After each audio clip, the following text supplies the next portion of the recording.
everything you know about fusions might be wrong. There's a lot of misinfo and headcanon surrounding fusions, not just for each fusion type individually, but for the differences between the two, and a majority of it comes from Gogeta versus Vegito debates, with people of course wanting to support whatever characters they're favoring, which I kinda get, but still. It leads to a lot of misinfo. So let's put an end to that. No random theories of mine or no opinions, just actual info from the series itself and other official sources. Which fusion is better, and what even are the differences between the two? Also, what other types of fusion are there? And are they better than Potara or Metamor fusion? I'll start off by saying we'll be drawing from every different source. I don't really care about debating canon versus non-canon because people get way too bogged down by that when it clearly isn't as important as fans make it out to be. What matters more is the fact that info is official and consistent. As long as it's from a reputable source like Toriyama, Toyotaro, or even Toei, or has some approval from them at least, then that's pretty valid, since these three are involved in writing stuff obviously.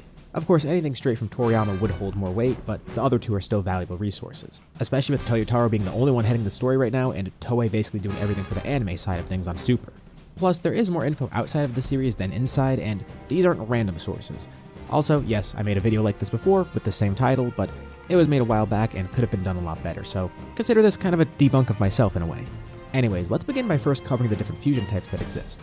The first really big one that we come to see is Namekian fusion, which is more so assimilation than it is fusion, but worth including here. Metamor fusion is next. This is the fusion dance. Of course, there's Potara fusion. Then in the Dragon Ball video games, particularly Dragon Ball Fusions, we have EX fusion. And finally, there's the fusion bugs in Dragon Ball Daima, but since Daima ignore this, we're gonna ignore it here too. We know pretty much nothing about it. There are other various types of power absorptions of the fusions that are unique to specific characters like Android 13 or Sin Shenron, but types like that are really specific aren't worth including in this video. All the ones I just mentioned are ones that multiple characters can use and have used in the series, and not just exclusive to one type of character. Let's start with Namekian fusion. Chronologically, it's the first we get introduced to, as it shows up on Namek. This isn't the same as the other types of fusion because this one is permanent, and the fusees lose their body and are just part of the host. Every aspect of the fusee gets transferred to that host. Piccolo does this twice, once with Nail and once with Kami. But that one is a unique case because they were originally one person anyways. However, it does work the same way where Piccolo retains all of Kami's memories and such. We actually see Piccolo referencing his other memories multiple times. Besides just having King Piccolo's, he has Nail's and Kami's. There's moments where he'll say he remembers something from his time as Kami, and of course Nail's part of that too. But interestingly, the fusees that lose their body also retain their consciousness. We see this again Cell. Right after Piccolo's arm gets absorbed, he says Kami actually gave him the idea to feign weakness. Plus, in the Tournament of Power, we see a glimpse of Nail and Kami non-verbally communicating with Piccolo. The two of them technically are still alive in his head. They have some way of communicating with him, so really, Piccolo has 3 brains in one. And although I did say this fusion is supposed to be permanent, just like any other fusion, this can be undone through Force Spirit fission. Which also implies it's not completely irreversible because this applies to all types of fusions. We've seen 2 other major occurrences of Namekian fusion in the main story. In the Tournament of Power, the entirety of Universe 6's Namek merges into 2 people, Sanel and Pirina. And then, later on in the Moro arc, various Namekians merge into one, named the Namekian Savior, in order to fight Moro. Chronologically, the next to appear is Metamor fusion, seen in the Buu Saga. So you all know the basics by now. 2 people do a fusion dance, and it merges them together. It requires the 2 users to match their power and basically be in perfect sync. If the dance is messed up, the fusion's messed up too. You can actually fuse multiple people with this. It doesn't just have to be 2 people. This is seen in some video games too, where the dance is adjusted for multiple people, particularly in Dragon Ball Fusions. Also, size differences doesn't make fusion impossible, just really tough. It was initially thought that you have to be of equal size and strength to do this fusion, but it's not a requirement. You can adjust your power as Goten and Trunks did, and according to Toriyama himself, you can do fusion with someone who is a different size. It's just tougher to pull off the dance. Toriyama actually came up with the idea of fusion after a friend jokingly mentioned it, with Metamor fusion first showcased through Gotenks later on. Had he not been messing around like this, who knows how different the Buu Saga would have been. Eventually, Movie 12 aka Fusion Reborn began production, with the idea of Goku and Vegeta fusing together. Vegito debuted in January 1995, with this movie dropping in March. So, Vegito came before Gogeta, right? No, actually, Gogeta came first. It seems like Gogeta may have been originally intended for fighting against Buu. Originally, when the chapter where Goku and Vegeta fused dropped, there was teaser text that said Gogeta would appear in the next chapter, so Vegito's original name might have been Gogeta. But on top of that, even though the movie did release after the chapter, these movies take months to make, so Gogeta actually existed beforehand in writing, and likely in animation too. A design, concept, and name for Gogeta all were there. Maybe not the name though. But Metamor fusion kind of birthed Potara in a way. Toriyama had mentioned in an interview that he created Potara only because fusion existed already within the movie. So Gogeta may have been initially intended to fight Buu, but of course we got Vegito. So let's talk about Potara fusion now. This one is really straightforward, and we'll get into the upsides and downsides later, but let's briefly recap it. Potara fusion requires 2 people to wear a Potara earring, each on opposite ears. For Kai, this fusion is permanent, unless you use the Dragon Balls or Majin Buu, of course. But for other regular mortals, and maybe even other gods, this fusion typically lasts an hour, except in scenarios where you use too much power. Again, something we'll get to later. It's implied that once you fuse, you can't fuse with someone else again. As in, when you put on Potara earrings and fuse with someone, you can't fuse with another person by putting on another set of Potara earrings. So, doing a double Potara fusion doesn't seem possible. Even if the intent at the time was that Potara fusion was supposed to be permanent for everyone, that wouldn't change the implication that you can't double fuse. Next, there's EX fusion. This is from a game called Dragon Ball Fusions, and if you're not familiar with it, it's a new method of fusion developed by Bulma. Wearing devices called Metamor rings, you perform the fusion dance and it creates a fusion that's kind of like Potara and Metamor fusion combined. It gives you new clothes like Potara, and requires a dance like Metamor fusion. It's not as strong as those two, but the timing works different. It's not permanent, it's indefinite, so the users can determine when to defuse and stay joined as long as they want. Another upside is the fact that you can't fail this fusion, and it makes it easier for people to fuse who have radically different sizes.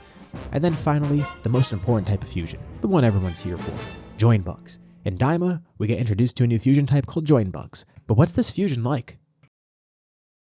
Yep, we never see them used, so we know nothing about them. Moving on. Let's get into the real meat of the video.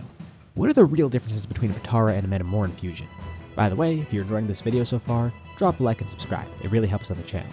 We'll begin with fusion personalities. It's been long theorized by fans that Gogeta and Vegito have separate personalities, and Metamor fusions and Potara fusion should have different personalities too. I even theorized this too, and put that in my original video. And while fusions might have a mix of personalities from their fusees, there actually isn't a lot to suggest that fusion type affects personality. As in Gogeta and Vegito, for example, they're probably pretty much the same in terms of personality here. But what's the reason for this theory in the first place? Well, Gogeta refers to Goku as Goku, while Vegito refers to him as Kakarot, the latter of which is something Vegeta obviously does. He never calls Goku Goku, and this seems consistent across all different Gogetas even though he's appeared multiple times in multiple different series. Same with Vegito consistently saying Kakarot. Also, brief side note, in case you didn't already know, Vegito doesn't really work in English because Vegeta plus Kakaroto is Vegito. Sorry I'm butchering the pronunciations, I'm an English-speaking American with a slight Bostonian accent, so I know it sounds like Tony Soprano talking about power scaling. In English, Goku is just called Kakarot, and Viz tried to rectify this by calling him Vegerot. It makes more sense, but sounds dumb. Anyways, the whole point I was making with Gogeta versus Vegito using Goku and Kakarot. This really means nothing. In my original video, I used this to argue that Gogeta is predominantly Goku, and Vegito is predominantly Vegeta. But it's not a smoking gun. First off, Goku knows his own name obviously, and the fusion is half Vegeta, so of course the name Kakarot would pop up. He has 3 potential names to combine. Gogeta used the name Goku, but this could easily be explained by him making sense of the name, since the fusions name themselves. This isn't expanded upon in Fusion Reborn or GT, but in Super, when Gogeta names himself before fighting Broly, he realizes he can't just call himself Vegito. He's just trying to find a way to combine their 3 names together. As a better explanation of what I'm trying to say, Gogeta could have combined the 2 names Kakarot and Vegeta together, just like Vegito did, and in that case, he would have obviously used the word Kakarot because it would make more sense when his name includes Kakarot. So in reality, using each different name of Goku doesn't really mean anything, at least not on its own. It could easily just be the 2 fusions trying to come up with variety in their names, just so the 2 don't sound the exact same. Furthermore, let's talk about the actual way they act. There's a narrative that Vegito is too cocky while Gogeta is more serious in his fights, and I think this is way off the mark. First off, Vegito isn't as cocky as people say. And on the flip side, Gogeta isn't as serious as people say. A lot of people base this on Fusion Reborn, where Gogeta appears for like a minute. This really short fight and these few lines that he has aren't a good way to judge how he acts. Especially when you look at how Gogeta acts in GT and the Broly movie, and you would think people would put more weight on the Broly movie because Toriyama was involved in there, right? Those 2 appearances for Gogeta were way longer. Like in GT, he's incredibly playful and jokes around a ton. He could take fights serious, but he has fun just as a Saiyan would in a battle. And in Super, it's kind of the same. Gogeta takes his sweet time fighting Broly, pacing himself and clearly enjoying it. He's smirking most of the fight, and when he first fuses, he's even kind of joking around with Piccolo, saying how important it is to choose his name. And also, I mean, the fact that he lets Frieza go, if Gogeta really were completely no nonsense and took everything 100% seriously, why is he letting Frieza go? He's not some ultra serious, ultra edgy fusion. He even has a short casual chat with Frieza and Whis, so in both of these longer appearances, Gogeta's actually acting a lot more like Vegito, if anything. Compare this to how Vegito acted in the Buu saga and then of course against Zamasu. Vegito himself isn't overly cocky and he does take things seriously when he needs to. Against Buu, yeah, he did play around, but because he didn't want to kill Buu right away. Don't get me wrong, killing Buu outright would have been the easier and faster option, as well as probably the safer option too. but it's understandable that he doesn't just want to kill his sons and Piccolo right off the bat. He would want to try and save them. The way he stalled and treated Buu is kinda similar to how Gogeta treated Omega Shenron. And against Zamasu he talked trash, but he was taking the fight very serious still, going blue instantly. So serious in fact that he defused early because he used way too much power in the battle. And that's not his fault, he just didn't know that. But yeah, I think the two are more similar than a lot of people think. So what about fusion strength? This is what everyone loves to focus on, and I'm going to say something here that I know some people are going to disagree with, but it still is the truth.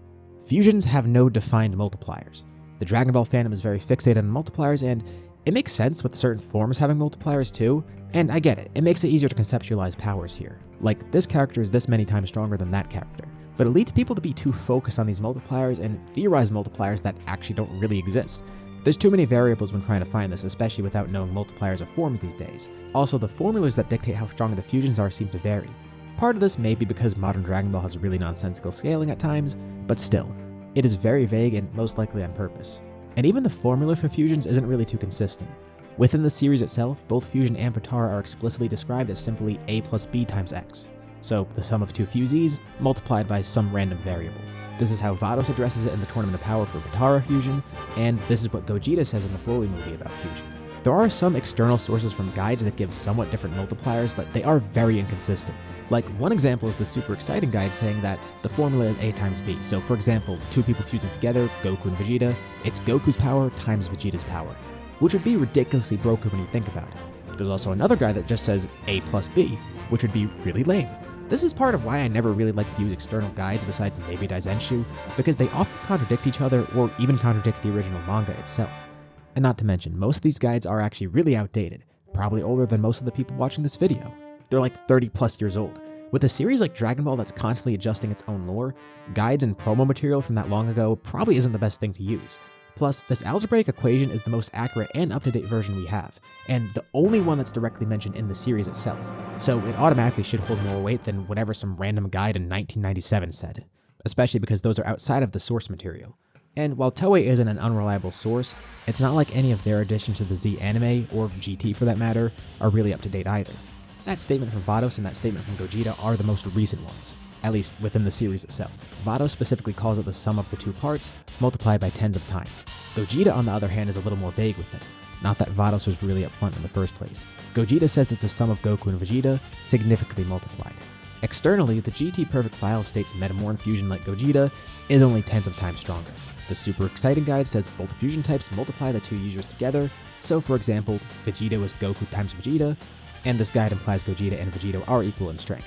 Interestingly, Elder Kai also says that Potara is better than Fusion, and not just because it lasts longer, because he states the two things separately. Plus, Potara may also have a compatibility factor. This is never mentioned in the original manga. Elder Kai just says that Goku and Vegeta constantly outdo each other, which doesn't explicitly say they get a boost from being rivals. Now, there is a guide that mentions this though, but you know how I feel about guides. Although, unlike the guide multipliers for example, this compatibility boost doesn't really contradict anything we know. Furthermore, it's actually referenced in Dragon Ball Super's anime. In the Tournament of Power, Shin says that 17 and 18 might get a boost due to being compatible as twins. So, while left pretty vague, and with the value of this boost being left vague too, there may be an additional compatibility factor for Potara. However, it's never stated for Fusion. We'll get more into a definitive answer about the multipliers later on, but let's cover some other downsides of the fusions. Metamor and Fusion obviously has a fatal flaw: failed fusions. First off, the dance itself needs to be known by two fusees, and then they need to adjust their powers to be near each other. Then they need to execute the dance perfectly, which is tougher if your sizes vary. And only then will you get a fusion. But if you fail the dance, you get stuck as a failed fusion for 30 minutes.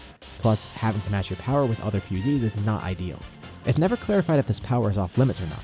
Maybe it's just required to be equal to perform the fusion, and when successful you could tap into the extra power later on. Or maybe it actually does affect the power, in which case the fusion is handicapped by default. Potara on the other hand lasts for an hour, while fusion lasts for 30 minutes. Both fusions can be shortened due to excess power. There's a really big misconception that this only applies to Potara due to what happened with Vegito Blue, but we see this happen with Fusion too. Gotenks, for example, shortened his time by using Super Saiyan 3. Granted, Super Saiyan 3 is just a naturally inefficient form, so it could be due to that. And prior to the Tournament of Power, Super Saiyan Blue actually did have a stamina issue, so that could also be a factor. Outside of the original manga and Dragon Ball Super, the same happens with Super Saiyan 4 Gogeta, who only lasts for 10 minutes, so both types of fusions seem to be dependent on energy drain and power, but to what extent, we don't know for certain. The GT Gogeta thing is more interesting because there's no reason he should have a stamina drain there. At least for Gotenks, it makes sense. Super Saiyan 3 is a really weird form, and for Vegito, Super Saiyan Blue might have also had that as a detrimental factor. Okay, but let's enter the question that you're all here for. Which fusion is best? Well, in terms of time, EX fusion obviously wins. For convenience, it's Potara, no contest. There's no need for a dance, matching your power, and all you require is the earrings. The Metamor fusion dance can be done pretty much at any time that you want, but even though it doesn't require equipment, it's not really the most convenient thing to do. Namekian fusion is not really worth mentioning here because it's permanent and obviously limited to Namekian, so you can kind of gloss over it. In terms of what fusion type is the strongest, well, overall, the two main types of fusion, Metamor and Potara, they actually aren't as different as people think. There's no definitive answer as to which is stronger.